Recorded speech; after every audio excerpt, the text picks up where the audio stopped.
Hello दोस्तों, स्वागत आप सभी का आपके अपने यूट्यूब चैनल एग्ज़ाम तक वॉरियर्स में। दोस्तों, आज इंग्लिश का मैराथन हो रहा है और ये इंग्लिश का जो मैराथन है दोस्तों, ये पार्ट नंबर 3 है। इससे पहले मैंने इंग्लिश के 2 मैराथन ले चुके हैं।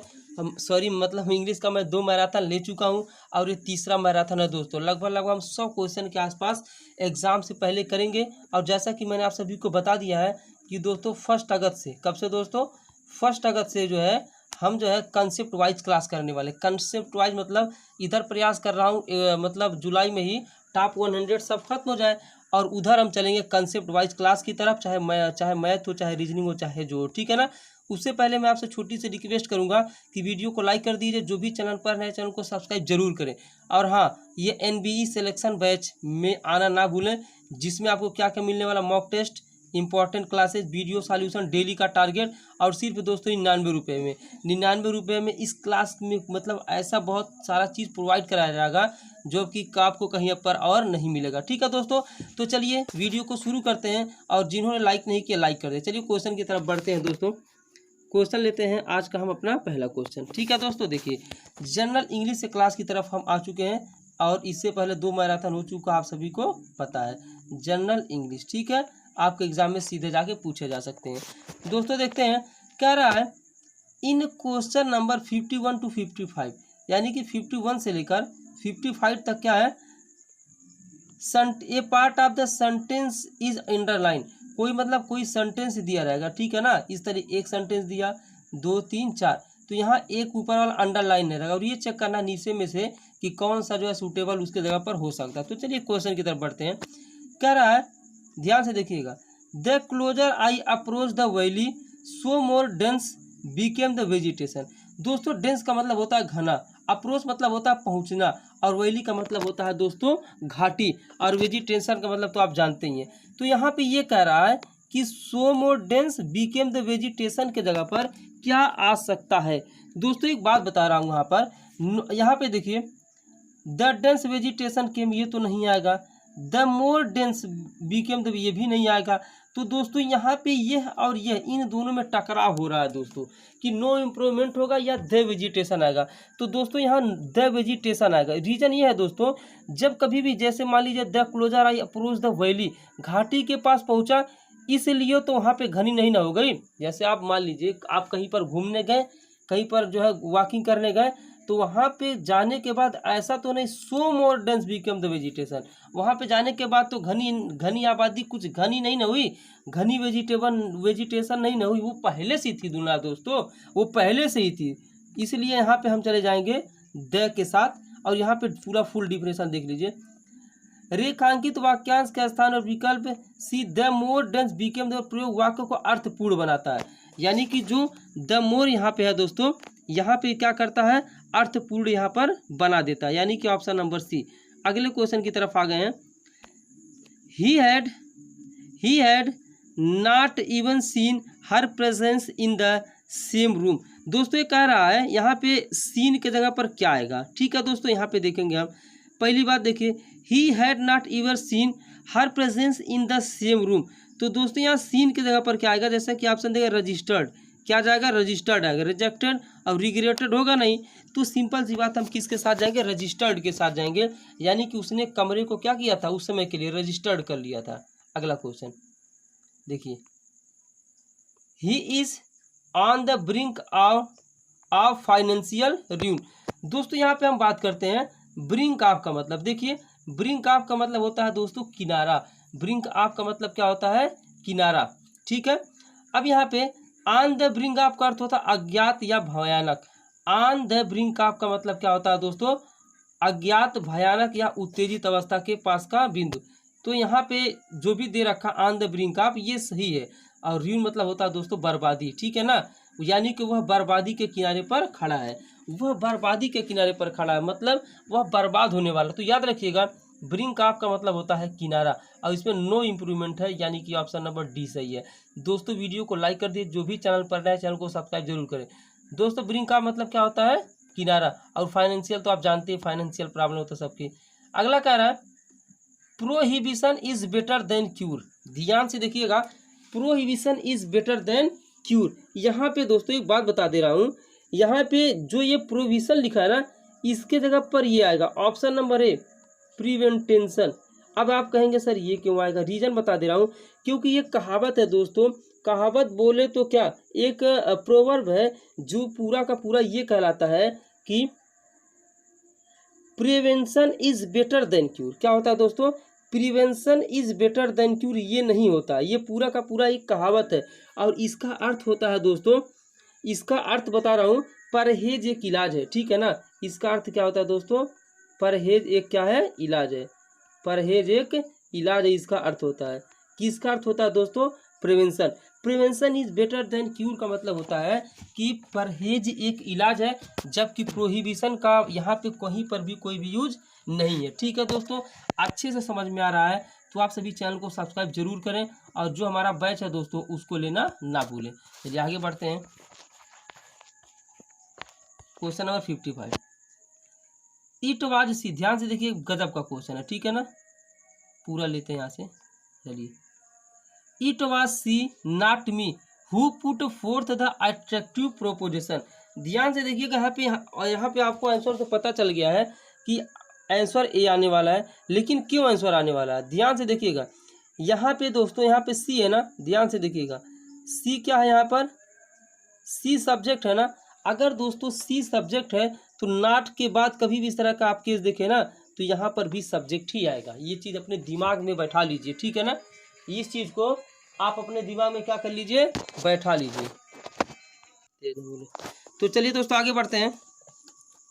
तो ये चीज़ आपके दिमाग में एकदम बैठा लीजिए दोस्तों, जब कभी भी दो यहाँ पे सब्जेक्ट है ना, उसके बीच में नॉट है दोस्तों, तो यहाँ ऑब्जेक्ट नहीं आएगा, यहाँ पर भी सब्जेक्ट ही आएगा, यानी कि सी नॉट आई रहेगा। ठीक, ऑप्शन नंबर ए इसका क्या है दोस्तों, करेक्ट। यहाँ पे जो चीज़ बताया हूँ, रेखांकित वाक्यांश में चूंकि प्रथम कर्ता सब्जेक्ट के रूप में सी दिया है, इसके साथ मी नॉमिनेटिव केस के प्रोनाउन का प्रयोग उचित नहीं होगा दोस्तों। जो मी है ना, वो नॉमिनेटिव केस के तहत उचित नहीं है।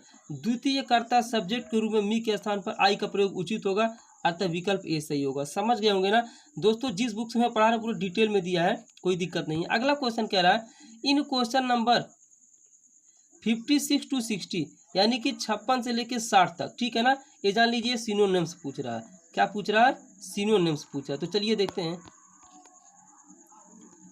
कह रहा है यहाँ पे one who has no money.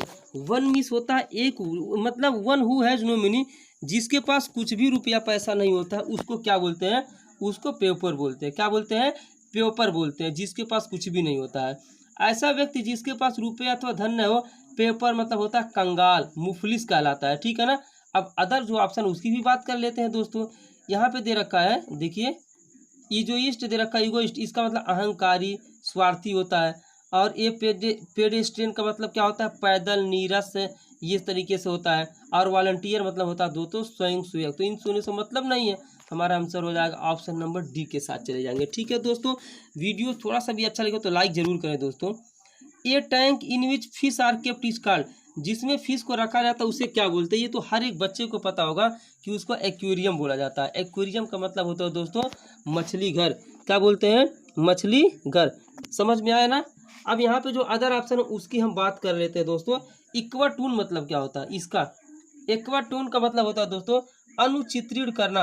अनुचित्रित करने का मतलब ये होता है, जैसे मान लीजिए किसी को देख करना, उसी का चित्र टू कॉपी बनाना, उसका मतलब होता है अनुचित्रित करना, इसका मतलब हो गया। अब यहाँ पे बात करेंगे अगले क्वेश्चन की तरफ। एक्विटेंट, इसको भी बता दें, नहीं तो कहेंगे सर आपने बताया नहीं। एक्विटेंट मतलब होता है दोस्तों कलमकारी। कलमकारी, कलमकारी आप लोगों ने देखा होगा कि मतलब बहुत सारे पहले जो है राजा महाराजाओं के ज़माने में तांबा होता था ना, उसी पे लिख देते, तो उसको बोलते हैं एक्वेटेंट बोलते हैं, ठीक है ना। और एडुकेट मतलब होता है दोस्तों मनोरंजन, जैसे गोताखोर द्वारा मनोरंजन, संगीतकार द्वारा मनोरंजन, इसका अर्थ मनोरंजन होता है। देख लीजिए यहाँ पे। चलिए तो दोस्तों वीडियो को लाइक जरूर करें। अगला, one who looks on the bright side of things, ठीक है ना। वन हु लुक्स, अब यहाँ पे one who looks on the bright side, यहाँ पे है जो व्यक्ति विचारों से आशावादी हो अथवा जिसके विचार सकारात्मक हो, उसे हम ऑप्टिमिस्ट कहलाते हैं। इसका पूरा हिंदी हो जाएगा जिसके विचार दोस्तों आशावादी हो, मतलब जिसके विचार पॉजिटिव हो, उसको बोलते हैं ऑप्टिमिस्ट। क्या बोलते हैं, ऑप्टिमिस्ट, ऑप्शन नंबर बी के साथ चले जाएंगे। दोस्तों आपके एनबीई में ना इसी तरह के क्वेश्चंस आपके एग्जाम में पूछे जाएंगे और बीच बीच में मैं कंप्रीहेंशन आपके लिए लाता रहूँगा, ठीक है ना।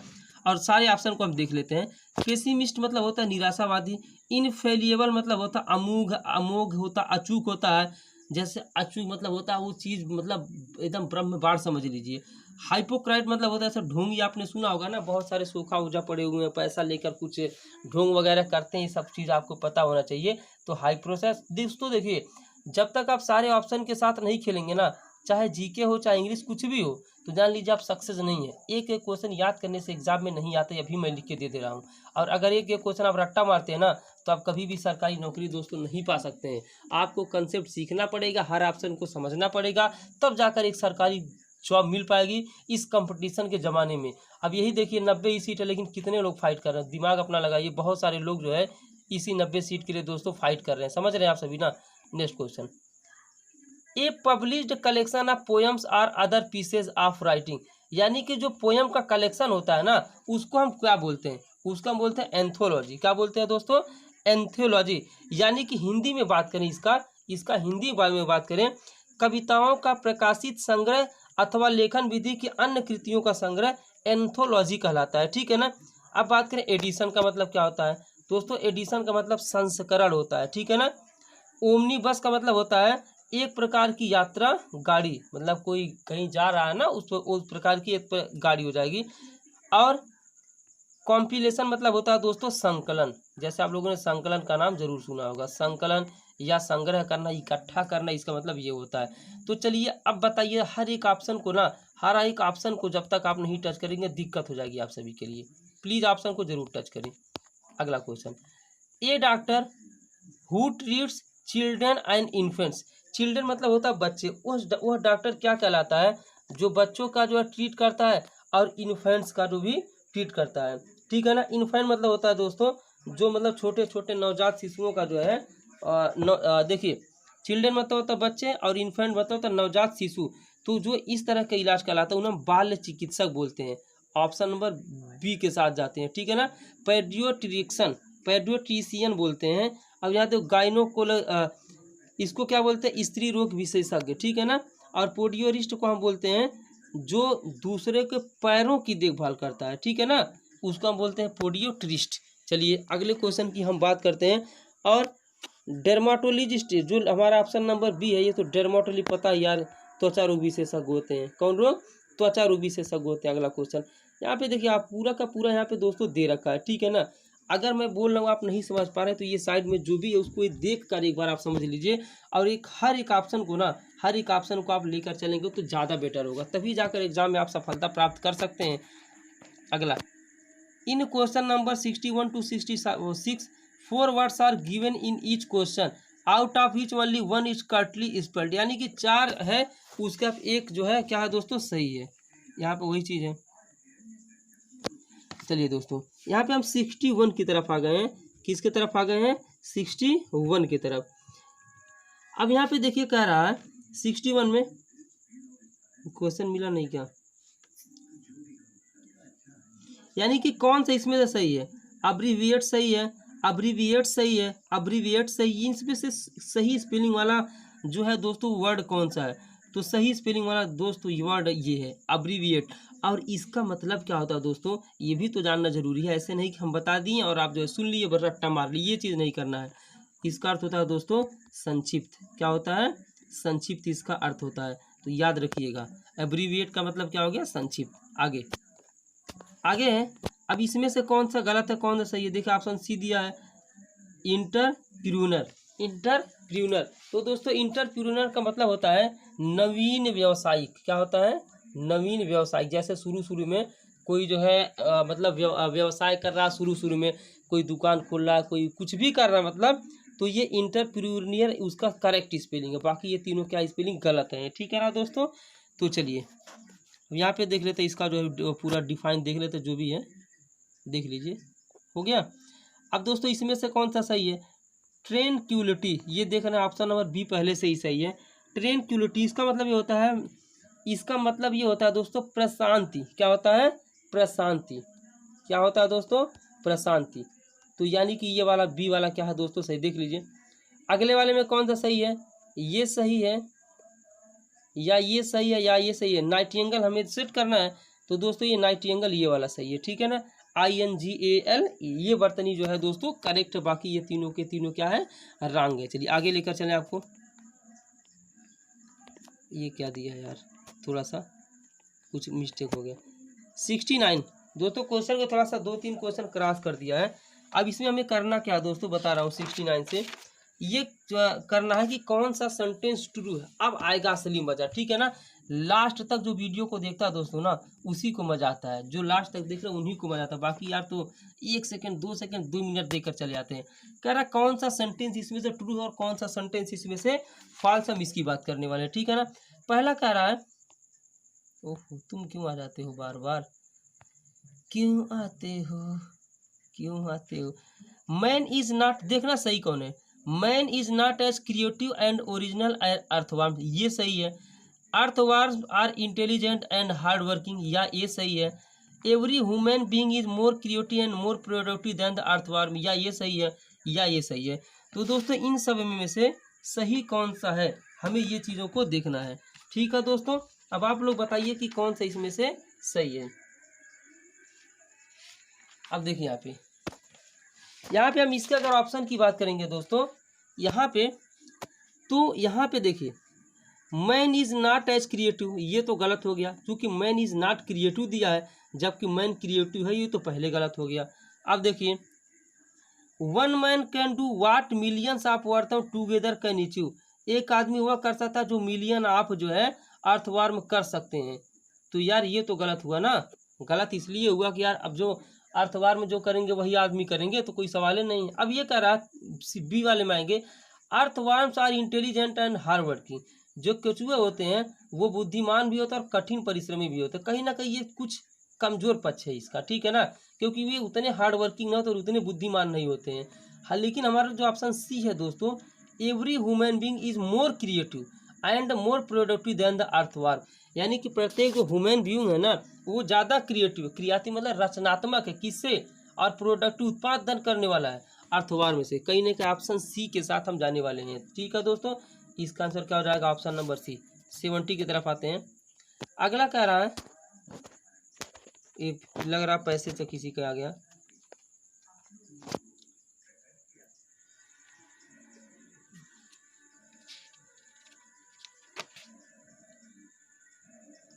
पैसेज का दोस्तों ये है। चलिए 72 की तरफ आते हैं। इसमें कह रहा है कौन सा एरर है और कौन सा सही है और कौन सा गलत है, ठीक है ना। कह रहा है being very late Manoj could not return back from Meerut last night, no error. इसमें से एरर कौन सा है दोस्तों, देख रहे हैं हम यहाँ पे ऑप्शन नंबर बी क्या है दोस्तों, एरर है, ठीक है ना।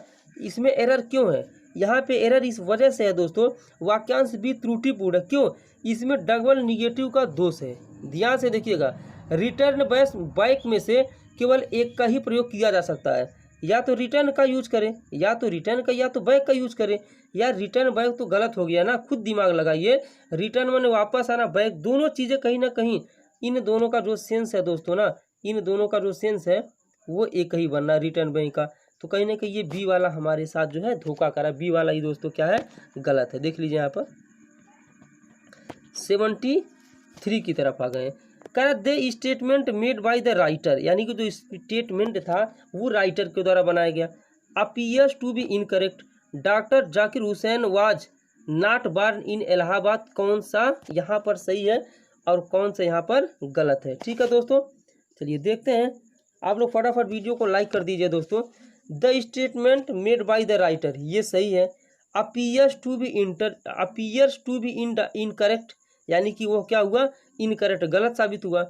As doctor Zakir Hussain was not born in Allahabad, ये पूरा का पूरा सेंटेंस दोस्तों सही, इसमें नो एरर है, ठीक है ना।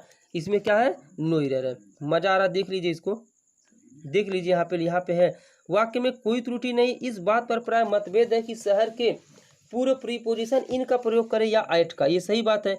किसी छोटे शहर के लिए एट तथा बड़े शहर के इन का प्रयोग अनुशासित है, लेकिन यह तय किया जा सकता है, मुश्किल थोड़ा, सही बात है भाई। अगला, ए ब्रेव मैन शुड ये always be loyal for his own country no error. इसमें से दोस्तों कौन सा गलत है, कौन सा सही है, देखिएगा ध्यान से। ए ब्रेव मैन शुड, एक बहादुर आदमी को चाहिए, ऑलवेज बी लॉयल फॉर। अब यहाँ पे लॉयल के साथ दोस्तों टू का यूज होता है, लॉयल के साथ किसका यूज होता है, टू का यूज होता है, लॉयल टू होता है, जबकि लॉयल फॉर दिया है। तो जब कभी भी आप लॉयल देखें तो टू लगा होना चाहिए, टू क्या होना चाहिए, लगा होना, नहीं तो गलत, यानी कि ऑप्शन नंबर बी क्या है दोस्तों गलत है। अगला, he enter the room from the window no error. इसमें दोस्तों कौन सा यहाँ पे गलत सही है, कौन सा गलत है, देखिएगा। ही मीन्स हुआ इंटर्ड मत प्रवेश, उसने प्रवेश किया, द रूम मतलब कमरे में, फ्रॉम द इंडो, उसने जब दोस्तों कमरे में प्रवेश करेगा तो विंडो से बाहर नहीं नजर अंदर आ रहा है ना, ये बताइए, तो यहाँ थ्रो इंडो रहेगा, क्या रहेगा, THROUGH, यहाँ थ्रो रहेगा, थ्रो इंडो, यानी कि ऑप्शन यहाँ पे सी क्या है दोस्तों, इसका करेक्ट आंसर है। चलिए, please give me, next question number 80 पर आ गए हैं। Please give me 2 dozens banana and a piece of coconut, error है कि नहीं है। तो दोस्तों यहाँ पे दिख रहा उत्तर बी, यानी कि ऑप्शन बी क्या है दोस्तों, एरर है। बट क्यों ऑप्शन बी एरर है, ये हमें जानना होता है, ठीक है ना। दोस्तों यहाँ पे देखेंगे कुछ नाउन्स ऐसे होते हैं ना जिनके बाद जो है सदैव एक वचन रहता है, जैसे 5 डजन, 5 डजन पेन्स हो गए, ठीक है ना, 5 डजन पेन्स हो गए, 300 रुपीज़ हो गए। तो इनके बाद क्या होता है दोस्तों, डजन्स बनाना के स्थान पर यहाँ पे ये क्या होना चाहिए, ये डजन्स बनानाज होना चाहिए, क्या होना चाहिए, डजन्स बनानाज, यानी कि एस लास्ट में लगा होना चाहिए। यानी कि जब कभी भी डजन आ जाए दोस्तों समझ लीजिए, यहाँ पे दे रखा समझ लीजिए, ठीक है ना, डजन आ जाए, देखिए यहाँ पे 5 डजन पेन्स हुआ है ना, 300 रुपीज़ हुआ है ना, तो ये कई लोग लिखते हैं 300 रुपीज़, लेकिन दोस्तों 300 रुपीज़ हुआ रहता है, ठीक है ना। तो चलिए आप लोग पढ़ लीजिए अच्छे से, मैं रोक दे रहा हूँ, कोई दिक्कत नहीं, आराम आराम से चलने वाले हैं। चलिए इतना ही क्वेश्चन था, तो आप सभी को क्या कर देना, वीडियो को लाइक कर देना, चैनल को सब्सक्राइब कर देना है, और बाकी क्लासेज के लिए हम मिलते हैं अगले क्लास में। और दोस्तों सिलेक्शन बैच में आप लोग जरूर ही किसी भी तरीके से 99 रुपया कलेक्ट करके उसमें हो जाइए, ठीक है। चलिए, थैंक्स फॉर